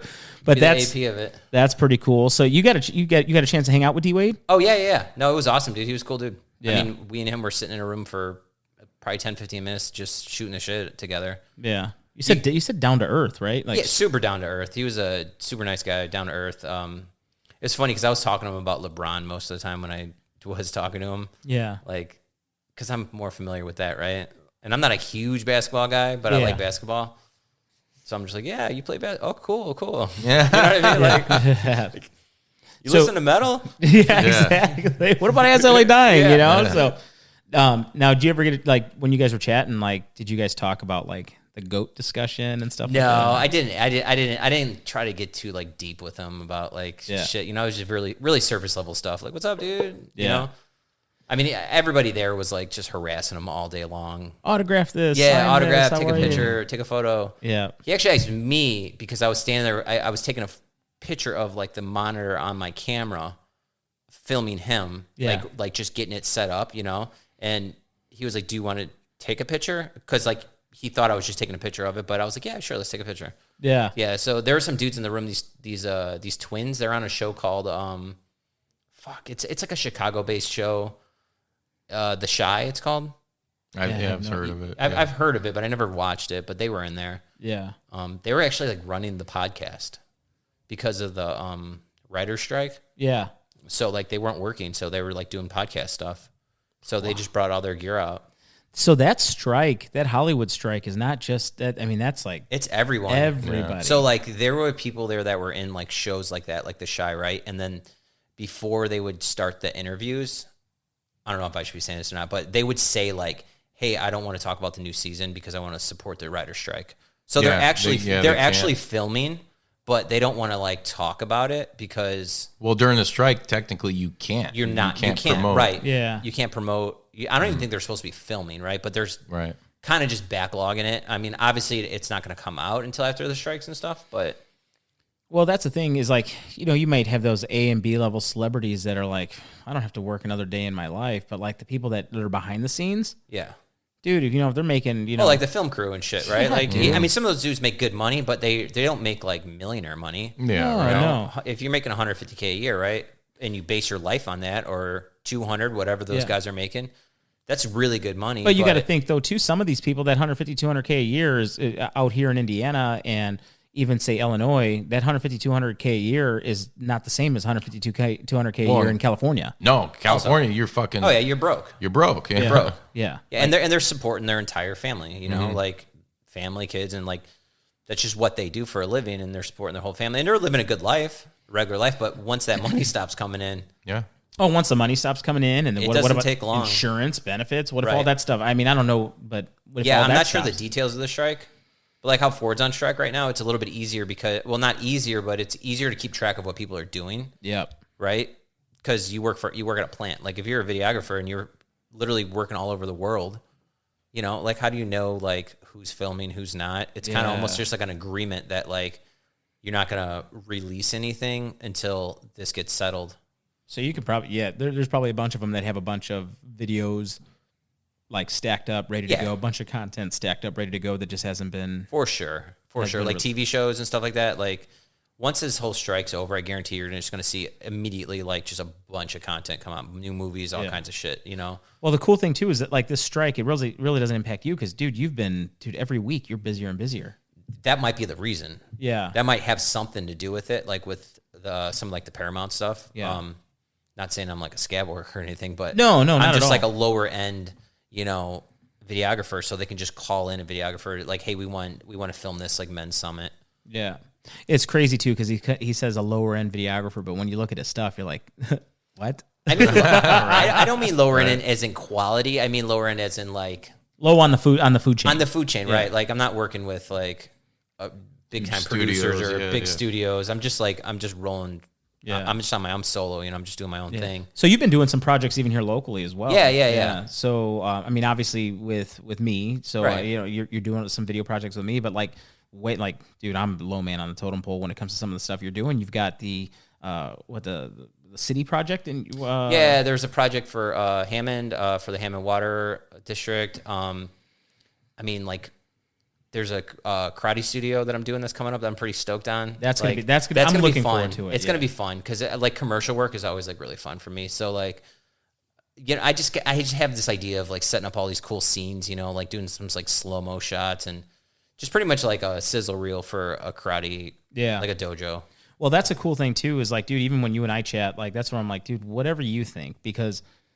I'm not as far as like the videographer stuff and all that, like I want to hear what you have to say, because like even though I dabble in that stuff and I think it's awesome, I'm not on your level, not even close. And it's like music though, right? There's no right or wrong. It's just like, what do you like? Yeah. Like there's obviously like a baseline, right? Like, hey, these notes go with these notes. It's same thing. Like there's like, hey, this is how lighting should be done. Yep. But it doesn't mean that you have to do it like this. It also doesn't mean you have to film like this. Yeah, it's the same concept. Totally, and like the different angles and like just the different effects and everything like that. And dude, Justin, with the podcast, with how you do the video podcast, you just jump behind a green screen or Zoom or like how does that work with you? I mean, they're all for the video. Yeah, it's filmed through Zoom is how we do the interview. Yeah, and then it comes out that week on YouTube, and I have a green screen behind me And you have it set up so like the cool thing like with yours is like you got the video podcast, but it's almost like set up like like I'm trying to think with like Brady Bunch style. You know how each one's in the different box. Like, Oh, you're in this box, you're in that box. Yeah. So that's pretty. That's kind of that was like the only plus that came out of COVID was we were like fuck because we had the studio downtown and that whole I ain't gonna get in that fucking story. People know that story and that bullshit. But it came to a point where it was Sorrento was paying a bunch of money to have that space and we weren't really doing anything with it and a lot of other people weren't helping out and doing their part. So it's like fuck it, get rid of it. Yep. It's like okay, then what do we do for the show? Like. There were times where he would come over to my house or we'd find a spot somewhere to do it. But once COVID happened and it was like immediately right after we got rid of the studio. Yeah. We started jumping on what was Google's form Hangouts. Google Meets, Hangouts and Meets. We tried fuck with that first and then got involved with Zoom and it was like, holy shit. Like, cause when we did interviews and we had some big time wrestlers and shit, like it was always a phone thing. Like, yeah, it was on YouTube, but there was never no video. And if there was, it was just like of me and Sretton on the camera talking to these people. Yeah. So now with the advent of like Zoom and how popular that fucking gotten, it's relatively easily accessible. Yeah. To use. Like there's everybody. Next thing you know, I'm fucking smoking a giant hooter with Tommy Chong. Yeah. Well, that's the plus side too is the fact that because of 20 and COVID and all that stuff, more people probably know what a Zoom is and how to use it and how to access it instead of. And here's the thing: everything doesn't have to be over edited. Like everybody doesn't need a videographer and editor. Like I do some stuff with like Microsoft partners.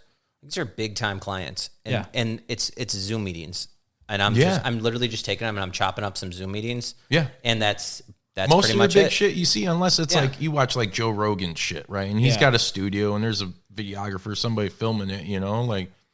But most of the podcasts you see, I don't give a fuck who it is. For the most part, if you're watching on YouTube or wherever, it's all like you said, like Zoom shit. That's just chopped up. You really don't need to do too much unless it's like we've had instances where bad internet. That's why we never go live. Yeah. Because especially with the guys that we've had in the city, like Chicago, like a lot of those people have really piss poor internet. Which is weird. It's super weird, man. But if you think about it, wherever they're at, I'm sure like bandwidth and all that shit plays a part, so who knows realistically. But that's like we will never go live for that simple fact. It would be embarrassing. Yeah. Like to be doing something and then all of a sudden someone's internet's so bad.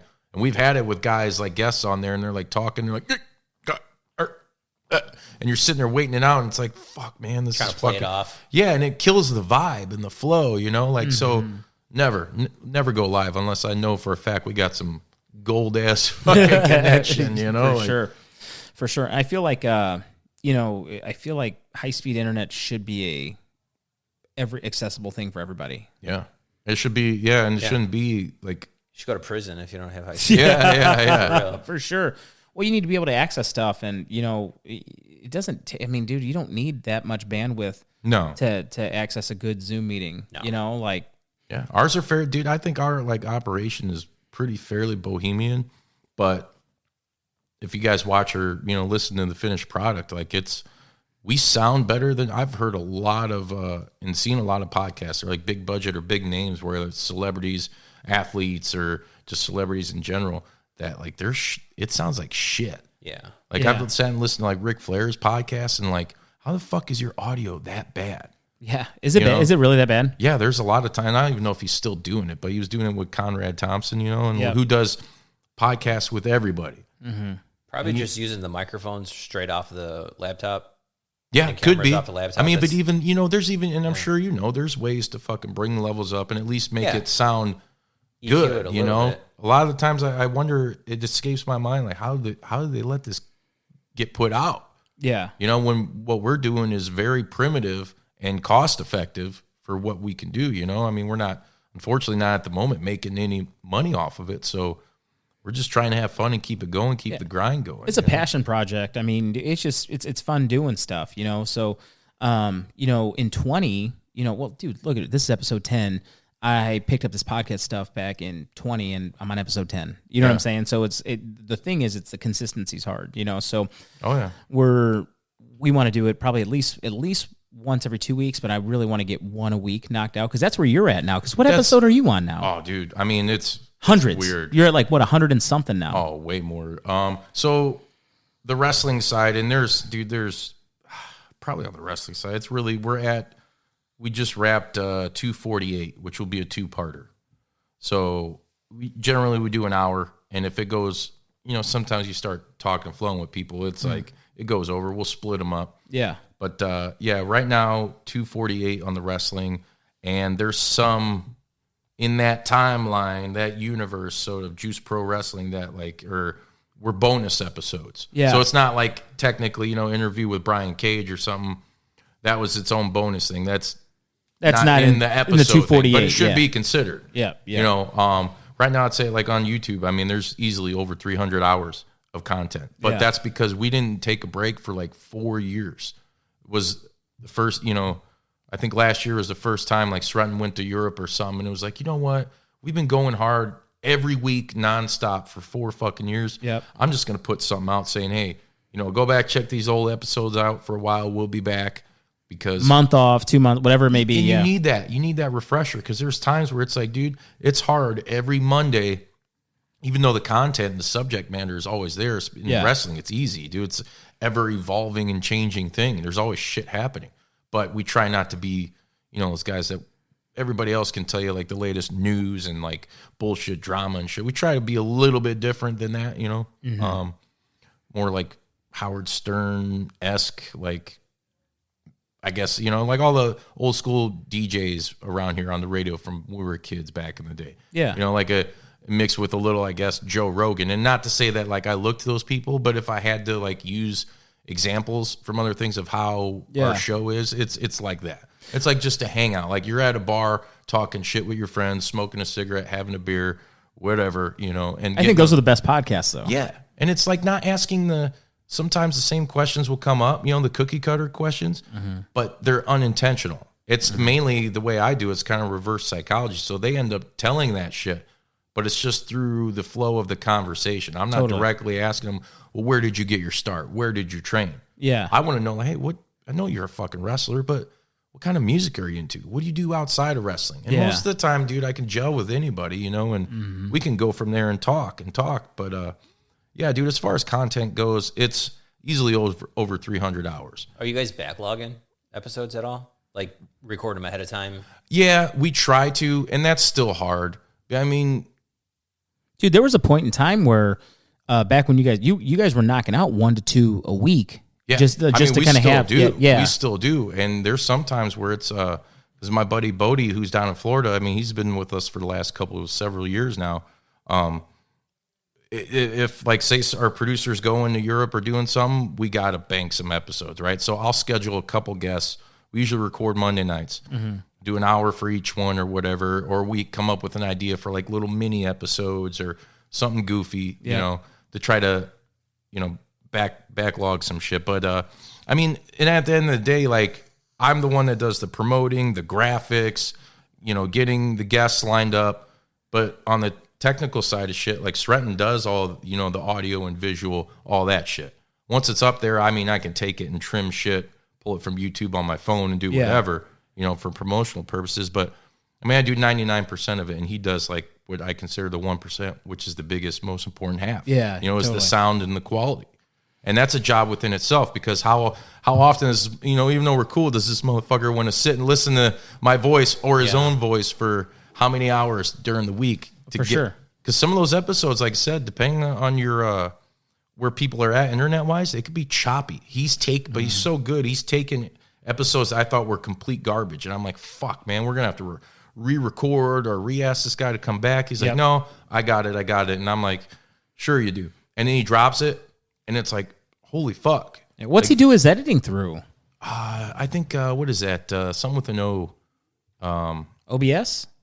Yeah, I think it's something like that. I don't know. I don't know too much of that shit. I'd like to learn it. But I don't have, I don't have the tech really to even do that. Everything I do is basically off my iPhone 13, Yeah. Dude, you could record a legit podcast from your phone. You most certainly can. Yeah. Yeah. 100%. With the microphones that are out now, dude, Yeah. the DJI mics are phenomenal. Yeah. And like the Rode mics are phenomenal. You see these influencers walking around at like big events just with their phone. Yeah, And with the they'll little hand fuzzy somebody, thing like, on a little it. fuzzy Yeah. thing. And it gets the point across. Yeah. Yep, for sure. You can get some good audio. There's also there's a new phone out now that you don't even need a microphone. And like, say if it's windy outside, you like press a button and it gets rid of the wind. Like like the canceling. It's like, what? Like technology's crazy. It's so hard to keep up with. But I will say this to like people who want to start doing shit. Like, you really don't need the most expensive shit. Like I said, we're pretty bohemian and primitive. We don't have garbage equipment by no means, but I mean, to have the sound we have and like kind of I think our look could be maybe a little bit better, but that's always, neither here nor you're always there. gonna want better. But here's the thing: is like you can have the best stuff, but if you don't use it, you just don't use it. But then you can also have the stuff that's like, okay, anybody can just go and grab that. But here you are, 200 plus episodes in, and the points across, and people and know. there ain't no stopping. I mean, there really ain't. Like, I've had talks with Sredden because it's like, after been doing it for so long, and sometimes it feels like his heart's not in it. He's like, no, I'm down. It's just, the show's evolving, how we do things. And I'm like, cool. It's reaffirming and good to know that like you're still on board, because I mean, I could never stop.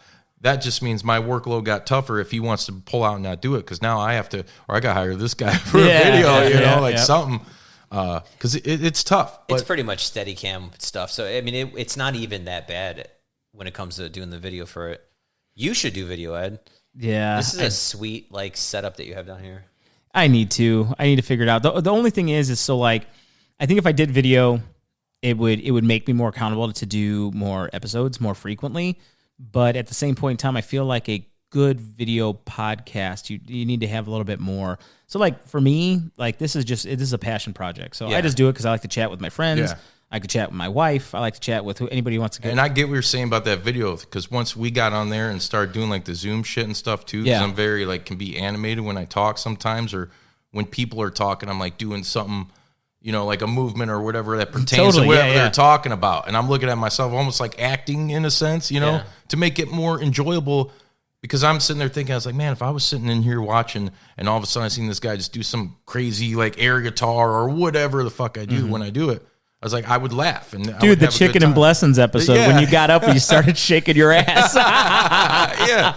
I feel like if you do video, though, you kind of need that but just that's being an entertainer naturally. That's how I feel, as opposed to people, every podcast is someone just sitting there talking, and you can watch that all day long, and that's fine. Nothing wrong with that. But I try, especially coming from like the wrestling background, entertainment background, like, I feel like I need to give that a little more, like if I say something funny about like drinking or doing whatever, I got to do like the hand motions. The animated, the Stone like, Cold, man. Yeah, do the macho man, No, for sure, dude. That's where I think the video podcast is cool. But I feel like, so the eventuality is within the next year, I want to have a space where this is all set up and like there's a camera set up and everything. So it's just kind of like, okay, fire it up. Yep. There's no. Yep. That's how you want it. No setup. Like you want to, like even with the video, you want to be able to walk in, press one button, and go, and put your headphones on, and you're just rolling. Yeah. You're just good. And I want to have it set up to where we can do something like this,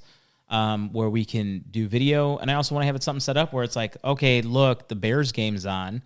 Let's go watch live. Alongs, Let's watch it live. Let's put a video on and then watch it live and then do just like, don't be streaming that game or you're going to get fucking sued, bro. Cease and desist.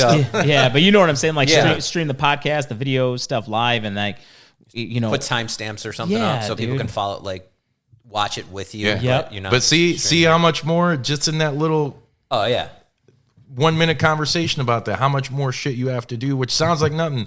But it's tedious. Oh, it is. All that stuff is like is additional tedious stuff. But like, and you got to hire me. Yeah, there you go. Yeah, there you right. go. But like even the graphics that I have for each podcast, like I have it's a set template. I just change out the verbiage. I just started doing that within the last like year or so. Dude, Adobe. Remember I got you Adobe Spark, and then now it's Express now. Yeah, dude, that shit works great. I still use it. Everything that I've designed for the show is come from. Dude, I still can't believe that you still use the little logo thing that I created. I'm like, man, he's gonna hate this. And I said, dude, that's still the JP dub, dude. Yeah. Like, and it's, again, I am far from a digital designer, creator type of stuff like that, but it's the technology and the systems and the programs that are out now. It gives everybody just enough knowledge where they can be a little dangerous. You know, Yeah. You can create. I mean, dude, And the more time you get on it, For sure. dude, the graphics you create are awesome, dude. yeah, You know what I'm saying? I feel like I've been in school doing it. You know, like that's my on-site training, so to speak. You know. Yep. And then so like, and even some of the video stuff, like I do, like I'm not gonna lie, man. Anytime I used to do the video editing in the past, dude, it's iMovie or CapCut because I have Premiere Pro and I have Final Cut. Dude, I have no idea what I'm doing. Right. You know, like it's just a lot iMovie bigger. is so user fucking friendly, dude. It's a lot bigger. yeah. Like it's gonna be one of those things, dude, where I'm gonna be like, I'll hit you up randomly. Hey, dude, when you editing videos next? Like, Yeah. I'm gonna come by for a couple hours, watch you, and if I'll bring my laptop, and if you want me to, For sure, dude. if you want me to try to edit one for you, like, Yeah. give me some ideas, and I'll try to edit it. You know, It's just all about finding out, like, it can do what you want to do, but you just need to know how, where it's at, how to use the program. yeah, no, 100%, and that's the thing too is, each program's a little bit different. So, for example, the Final Cut, it was It's all Apple. yeah, I purchased that. They had some crazy sale where it was like Final Cut and what's the music one for Apple? It's not GarageBand, but it's like the better one. Anyway, it was like that, and then something else. Motion, probably. Yeah, and it was like a 3-pack. I want to say I picked it up for like $100. Like, Yeah. you know what I'm saying? Because I was Yeah. like, okay, for $100, okay, Right, whatever. right. So I ended up picking that up, and then with my Adobe, I pay the yearly subscription, so I have Illustrator, I have Acrobat, I have Adobe Sign, you know, Yeah. all the stuff that I would need for work, you know. Photoshop, Illustrator, Yeah, and everything. you get access to all that stuff, but once you start looking into some of those programs, like, man, I'm spending more time learning than goes back to you don't need the best, doing. greatest thing. Right. iMovie, dude, I can make something perfect on iMovie, and you can export in 4K if you want. Yeah. You can do the green screen if you want. Like, you just need to know how to use it. Same thing, CapCut. They got I can do this little transition here or this transition there, and like that's kind of cool. But again, it's enough to get it out there, but it's not like so when you do the video editing stuff and you knock everything out, it's insane how awesome it is. Sorry, what's up, Denise? Amazon's here to pick up a package. Is this the package they're supposed to pick up? Oh no, I canceled that. Yep, thanks. So, but anyway, it was like it's one of those things where it's just like, it doesn't matter what you have as just long as you know how to, as long as you know how to use that specific program. It doesn't have to be the $10,000 system. You don't need the Dude, LinkedIn Learning is the way to go. Like, if you want to learn how to use a program like Premiere Pro, for instance, because it's confusing as shit at first. Is that LinkedIn Learning free? No, you have to have it's like $30 a month, but you can cancel anytime. Professional membership. So it's like one of those Yeah. gold member Yep, or whatever. yep. Yeah. And you can, from somebody who has no idea how to use the program, Yeah. all the way up to like being a professional, right? Yeah. And you could just literally follow along. Yeah. And YouTube. You just got to dedicate time. Yeah, to it, YouTube. though. You want to know what I think is cool too? Is there's even Facebook groups out there like, hey guys, I'm running into issues with this. Do you guys have a have a fix? Oh yeah, do this, and it's like, man, the cool thing is most people aren't jerks. They're gonna want to help. I think people's natural instincts is to kind of offer some type of help. Yeah, So, definitely. that's awesome, dude. So you're doing the video editing and everything like that. If somebody wants to hire you as a videographer and have you do some video work, where can they find you? What's a number to reach you at? What's your website? Just justinvalle.com. VALLE.com. Yeah, and on there too, you even have some clips of some. of your, Yeah. Portfolio's on there. dude, it's awesome. I got to update that. I mean, I got a whole bunch of new stuff.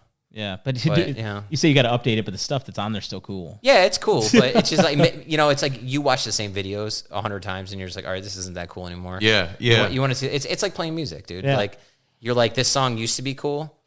Maybe it's cool for the first time that somebody hears it. Like, oh, that's awesome. You're like, you're already over it, right? Well, dude, it's no different than like the core songs that you write. People are like, oh, that's a fan favorite, and you're just like, oh, God, I gotta play this. Yeah, song I again. don't want to do it. I don't want to fucking do it. Like, I hate playing this song. Juice, tell me a little. Where can people find the podcast? Where can people find your guys' next gig in Handsome Prick? Well, next gig, like I said, October 21st, we'll be playing. But It's the 20th and 21st, but you're only playing the 21st. Yeah, we're only playing the 21st with Elbow Deep. You get tickets right now, xpwchicago2.eventbrite.com. As far as the podcast, Juice Pro Wrestling and the JP Dub, we're everywhere every week. And as far as like audio goes, whether you use I don't think Stitcher, they're done now. Whoever used Stitcher, really, anyway. Yeah, they just got bought out, right? Or is something. They're not doing podcasting anymore or whatever. But, your usual Spotify, iTunes, Google Podcasts. Wherever you find your favorite podcast. That's right. And jpdub.com is a direct link to our YouTube. Just go on YouTube. I mean, we're there every week, every Friday. It's new video.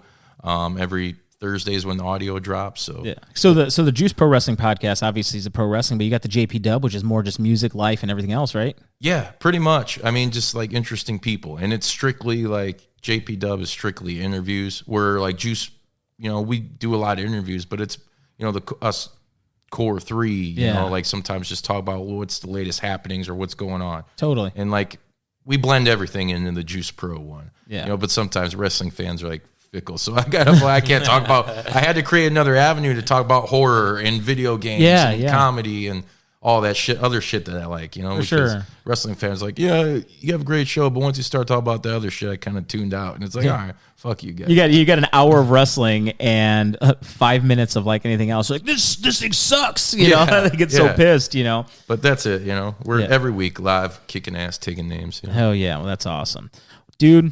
I appreciate both of you guys jumping on the podcast. This is awesome. I love catching up with my brothers, man. It's good stuff. Always fun stuff, man. So Justin, I've known you since I think my freshman year. Yeah. And then I met you at Guitar Center, dude. So I've Center. known you guys both 20 years plus. That's fucking crazy. 20 plus years, bro. Time flies when you're slinging dung. Smells like shit. Dude, it's crazy. Time does fly. So, hey, you can find us on stojozone.com. If you need anything else, you can find us on the YouTube or your favorite platform. Again, thank you guys for coming. If you need a videographer, justinvalle.com. That's justinvalle.com. And then all you got to do is look under Juice Pro Wrestling or the JP Dub podcast on your favorite podcast platform. Ed with the Stojo Zone, thanks for tuning in, and we'll chat with you later. Bye.